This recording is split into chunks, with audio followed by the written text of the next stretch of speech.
before 98 playoff start, I was in AAA now already a year and a half, and I put up good numbers. My agent had a very good relationship with Brian Cashman. He puts us on like a three-way call, actually a call with him, and then he fills me in.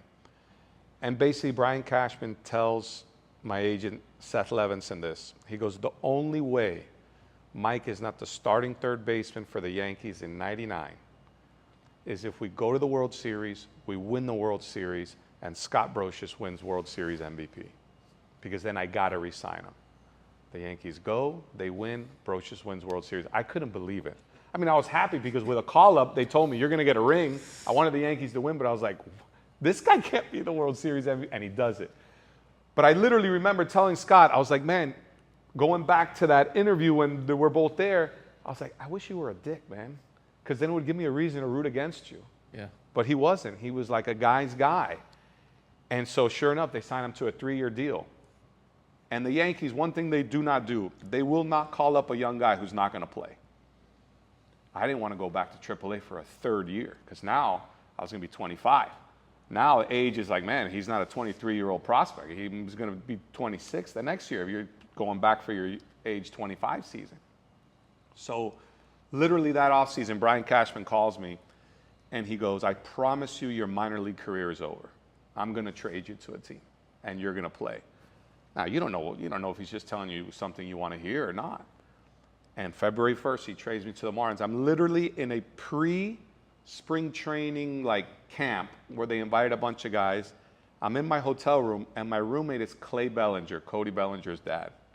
So to show you full circle, like I knew Cody when he was 4 years old going into our AAA locker room with a Fred Flintstone's bat, hitting wiffle balls. So I go way back with Cody Bellinger, and Cashman calls me. He's like, you've been traded to the Florida Marlins. I wanted to just jump up and down on the bed because for me, I felt no pressure playing at home. And that goes back to my dad, where my dad was always the type of guy who was like, you have to compete. You're going to respect the opponent, but we're there to win and bury him. Like this was not, my dad wasn't like, hey, let's all have fun. My dad was like, we're going to win. Respectfully, we're not going to show you up, but we're here to win. So I never felt that pressure to perform in front of my dad. For example, Mark Kotze was my teammate, and he was like, I don't know how you do it. He goes, I think I would be driven crazy if I played in my home, in LA, where he was from. So everything was very different. For me, it was a piece of cake. Every day, before some attorney changed the damn rules where they tax us on tickets, we could leave as many tickets. Now, you play for the Red Sox and the Yankees, they sell out. The Marlins, there was 1 million tickets. I literally would leave 8 tickets for my dad, 8 tickets for one of my best friends, and I just said, everyone, call them. I'm not dealing with anyone. And then they would leave them under whoever's name. I didn't care. 16 tickets every single game. My dad probably missed 5 games a year because there was a wedding or something because I don't know. I think he was figuring that I don't know how long my son's going to play in the same town where we're living. I want to see every game I could. So he would just go, please don't put me in the same row where 4 wives are just talking shit the whole time. I want to watch the game. I said, oh no, Dad, I can't control that. But it was cool to see. Like for me, it was great. My friends and my family had a front row ticket to my career. So from that standpoint, I loved it. Spring training was easy. I took 2 pairs of jeans and 4 underwears. It didn't matter. I could drive home, every 2 weeks if I wanted to, So it was a blessing for me because the other side was I knew you had a chance to play. You get traded to a team, you struggle for 2 weeks. They don't have time to let rookies, develop. They'll send you right back down, and then they play that cat and mouse game, which mentally doesn't work for everyone. So it was a good fit for me. And what did you know about the organization you were going into other than it's the hometown team? Where were they in their, obviously we could talk about 03 and we'll get to that, but where were they then?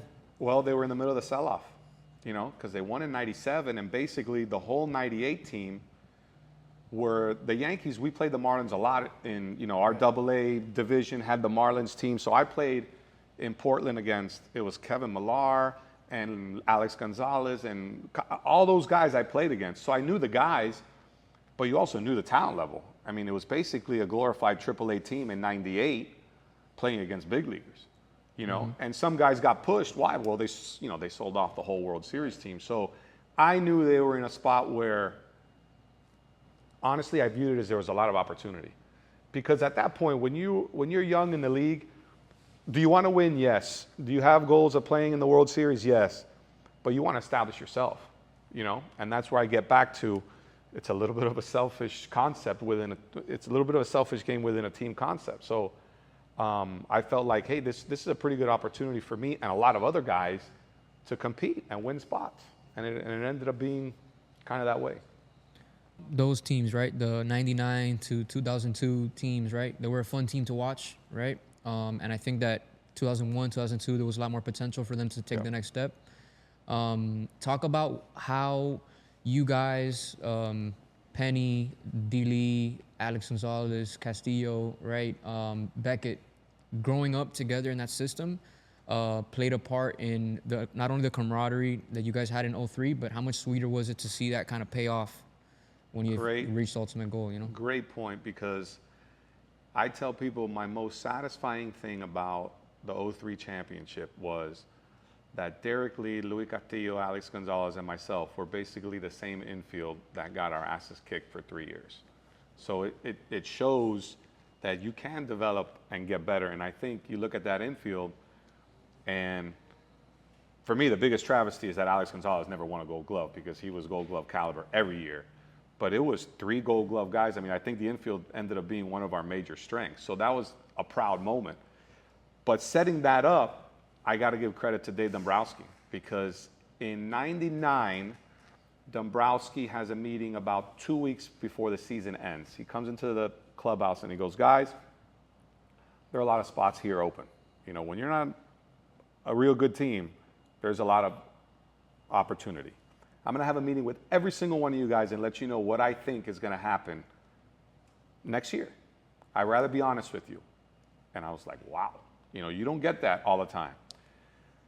So personally, I go in, and remember, this is my cancer season. I'm starting, you know, I hit about 12 home runs for the last 2.5 months, but I still don't know where I kind of fit. He starts having the meetings. I haven't had a meeting at all. Literally second to last day of the season, we're in Atlanta. He comes out, he goes, Mike, want to have our meeting? And I'm like, sure. And he goes, well, you know, with all your health stuff, you've kind of have an ace in your back pocket, but I'm going to let you know how I see things. He goes, you're going to be the starting third baseman next year. You're going to hit 5th. You have any questions? I said, nope. He goes, do you want to know about the other positions? I said, nope. And he goes, well, I'm going to tell you.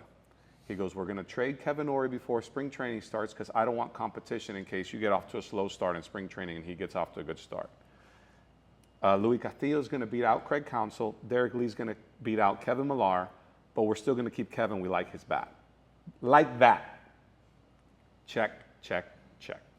Like he hit on, like his evaluation on that was spot on. This is 99. This is 99.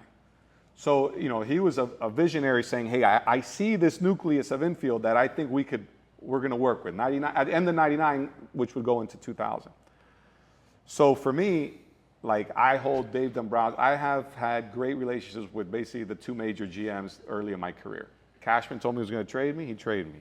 Dombrowski told me he was going to play me, he played me. So like and Dombrowski is still, you know, winning championships with the Phillies. So he's, for me, one of the greatest big league talent evaluators, knowing what fits for his team to work.